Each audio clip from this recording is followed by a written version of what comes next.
orphelin de père et de mère. Alors Jean-Yves, nous souhaiterons savoir comment est-ce que vous avez pu intégrer le secteur lugubre et ténébreux des brouteurs. Merci à vous Je vous en pour prie. l'occasion que vous me donnez de m'exprimer. J'aimerais vraiment commencer par là pour dire merci à Dieu, surtout, qui m'a permis de sortir de ce milieu-là.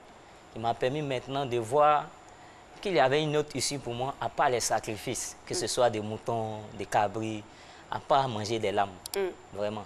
J'ai intégré ce milieu-là, il y a de cela presque 12 années de cela, parce qu'il a commencé en 2009-2010. J'étais au Petit Trois-Rouges avec ma tante, chez qui on vivait. Ma tante que je salue au passage, qui souffre d'un cancer. Voilà. Nous sommes de tout cœur avec vous. Vraiment. Je travaille Beaucoup pour toi, de maman. courage. Oui. Ok, bon, on était 11 à l'époque, on était beaucoup à la maison, mais elle se débrouillait tant bien que mal après le décès de notre mère à s'occuper de nous. Et moi, dans ce cursus-là, il lui a dit, ben, mieux vaut sacrifier l'argent pour me mettre à l'école, pour t'occuper de moi là. Sur mes petites soeurs, moi ici encore grand, il peut me chercher, il peut me débrouiller. Et c'est dans cela qu'il a commencé à faire des petits boulots. Il a commencé à vendre à coûter, il a géré des salles de jeux vidéo. C'est à la salle de jeux vidéo même qu'il a commencé à prendre conscience qu'il y a des amis avec qui il marchait, mais qui avaient de l'argent chaque jour. Et moi, il ne gagnait pas. C'était difficile pour nous de manger à la maison. Vous avez du mal à joindre les deux bouts. C'était vraiment difficile. Là où on habitait, là, on était en dessus d'un étage. Quand il pleut, on est obligé de prendre le seau pour esserrer l'eau là pour faire sortir. Vraiment, la situation était difficile. Et là, dans cette optique-là, il a approché des amis. On m'a dit, mais l'argent là, on va prendre au cyber. Ah bon? Mais vous prenez ça au cyber comment? Et moi aussi, aller au cyber aussi pour en chercher. Et voici comment il va passer 10 années. C'est vrai que je suis sur le plateau, mais peut-être 10 ans d'une vie, on ne peut pas la raconter en quelques minutes. Mais je suis sûr qu'il y a quelqu'un qui est derrière son écran qui sera transformé vraiment aujourd'hui. Parce que Dieu a un message pour lui. Dieu a un message pour quelqu'un.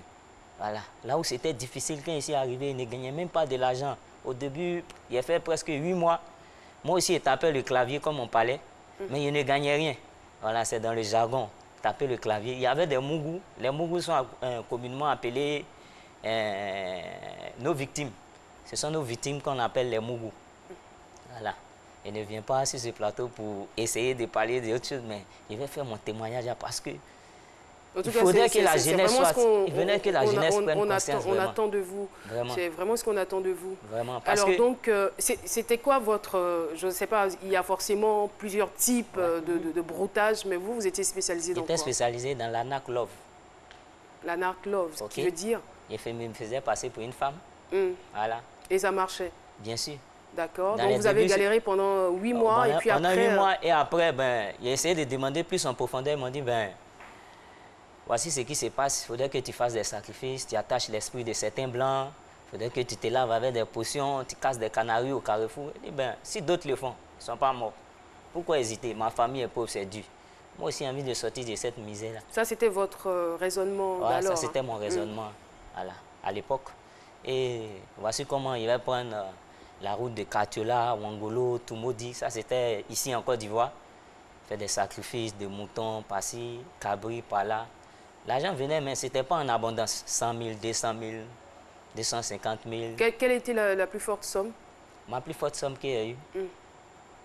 Environ 2,5 millions en un jour. Et qu'est-ce que vous faisiez de cet argent-là? Il y avait un seul rêve, aller en Europe. Mais j'ai échoué beaucoup de voyages. Il me dit que Dieu n'était pas dedans. Aller en Europe pour faire quoi exactement? Pour continuer le broutage? Non, pas le broutage. Parce que déjà même, je joue au foot. Voilà. J'étais au foot, j'ai joué au Stella Club d'Adjamé. Voilà. Pour ceux qui me voient ici, les postes télévisés sauront que je suis un grand joueur de foot aussi. Mais néanmoins, je voulais aller en Europe. C'était mon seul objectif. Mais de façon clandestine, voilà, ça ne vous aurait pas permis d'exceller dans le sport? Vraiment. Vraiment. C'était vraiment, il y avait un objectif. Moi aussi, aller au broutage, juste pour me faire un chemin et puis atteindre mon objectif.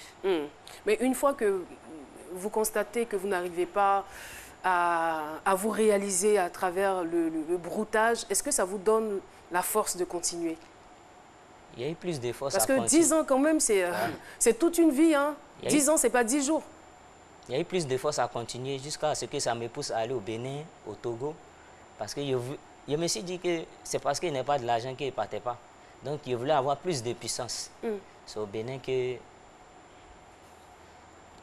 je suis parti au Bénin. On est rentré dans certaines sciences occultes où on était obligé de manger des lames. Ça, c'est incroyable, en fait. De manger des lames. Les lames qu'on vend souvent à la boutique, là. Et ça ne vous faisait pas de mal? Comme du pain au chocolat.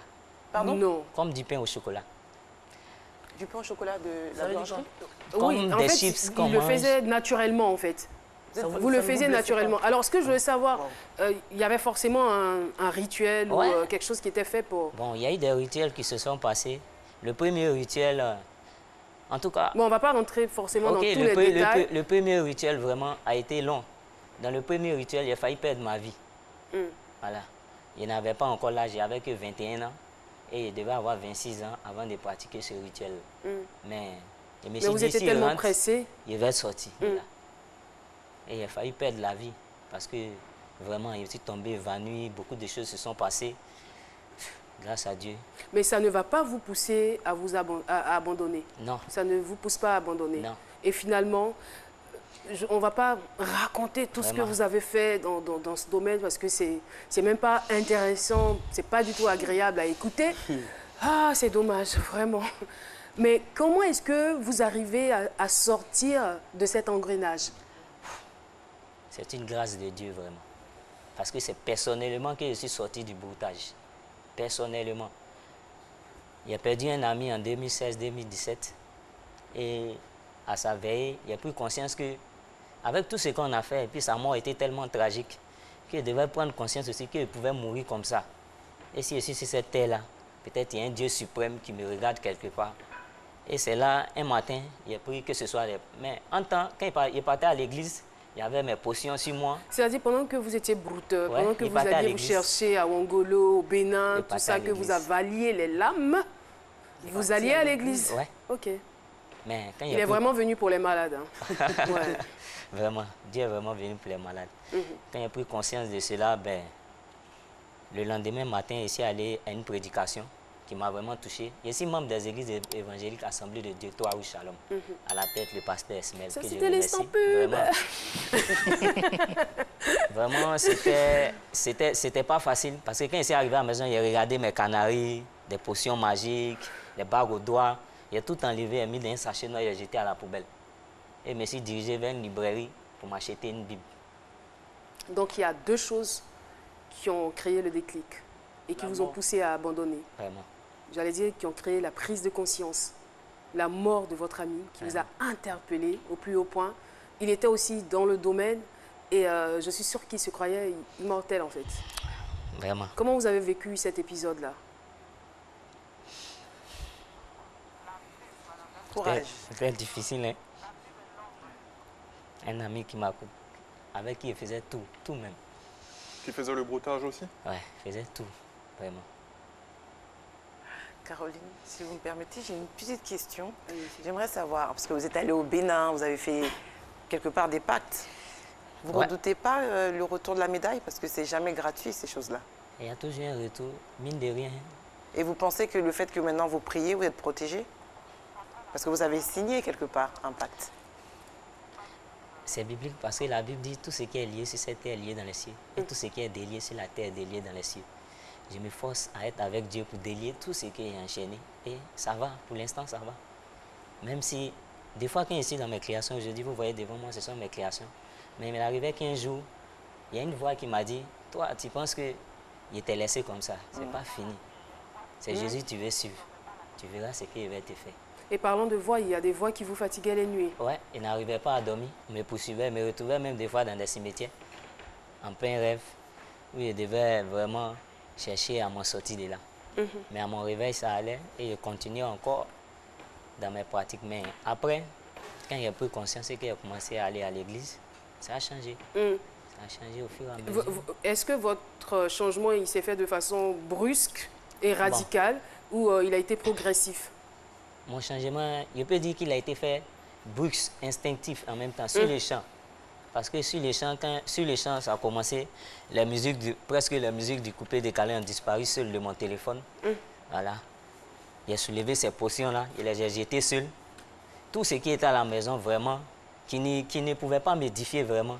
Il a commencé, il ne les donnait même pas en cadeau, mais je les jetais seulement. Il les jetait, ce qui peut casser, il cassait, ce qui peut jeter, il jetait. Et vos amis qui étaient dans la même situation que vous, vos amis brouteurs, ce changement-là, comment est-ce qu'ils ont...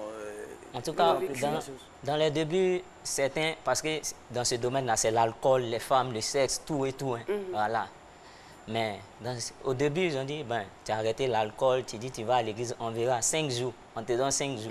Il a fait 1 mois, on te donne 6 mois, il a fait 1 an, sans toucher à l'alcool avant de passer par le baptême. Alors, comment cette reconversion s'est faite du broutage? Aujourd'hui, vous êtes devenu artiste. Que dirais-je, si ce n'est pas Dieu? Il n'a même pas appris ça. Sérieux? Oui. Il n'a appris nullement, nulle part. Je suis autodidacte. J'utilise tout ce qui est recyclable. Carton, bouchon de vin, pipette, pour faire des créations. Il y a le maire, M. Koné Kafana Gilbert, avec madame, la directrice des affaires socio-culturelles de l'Amérique, qui a organisé un concours dont je porte le t-shirt même, Génération Positive. Il fait tout ce qui est positif maintenant. Voilà. C'est très bien. Tout ce qui est positif maintenant. On était 500 candidats. Ils ont pris 30. Et il fait partie des 30. Vous faites partie. Bravo, bravo. Paulus Agathon. Alors, notre invité dit qu'il fait tout ce qui est positif maintenant, mais c'est clair que quand on a été habitué aux choses aisées, c'est difficile de s'en détacher. On a sur la page Facebook Kwasi Yannick qui dit « J'aimerais savoir, est-ce qu'il n'y a pas eu de regret ?»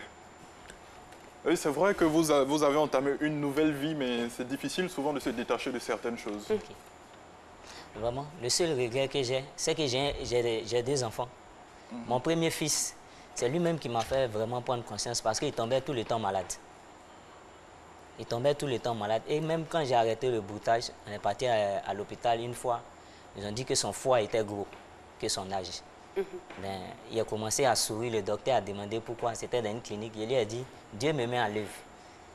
Il a lui montré que moi aussi, je suis prêt à le suivre. S'il rentré en jeûne et prière, il a bombardé. On est allé 1 semaine encore. On dit c'est à la normale. Il dit voilà. En tout cas, nous, on est très heureux que vous ayez abandonné cette vie-là parce que ce n'est pas évident, voilà, avoir de très mauvaises habitudes et abandonner. Vous auriez pu perdre votre vie dans cela, comme ça a été le cas pour votre ami. Merci beaucoup pour ce témoignage et je vous dirais, quel est le message que vous pourriez porter aux jeunes qui, malheureusement, n'ont pas encore la force d'abandonner? Chers jeunes, chers frères, chers sœurs, ce n'est pas difficile. Il suffit seulement d'accepter le Seigneur. Cet argent que tu cherches là-bas, il y en a pleinement chez le Seigneur. Aujourd'hui, je suis dans une compagnie, je me fais des contacts. Aujourd'hui, je viens de croiser Dr Philo. Ça, c'est une grâce. N'est-ce pas? Vous croisez, vous, vraiment. Et tout ça grâce à Dieu. Je n'ai même pas eu besoin de me laver au carrefour à 3 h du matin. Voilà. C'est le message qu'il aimerait apporter à la jeunesse. Cet argent dont tu cherches là, Dieu l'a déjà gardé pour toi. La gloire, Dieu a déjà gardé. Et tout ça, c'est biblique. Hein? Parce que la Bible nous dit, ne vous livrez pas à l'amour de l'argent. Contentez-vous de ce que vous avez. Moi, l'Éternel, je ne vous abandonnerai point et je ne vous laisserai point.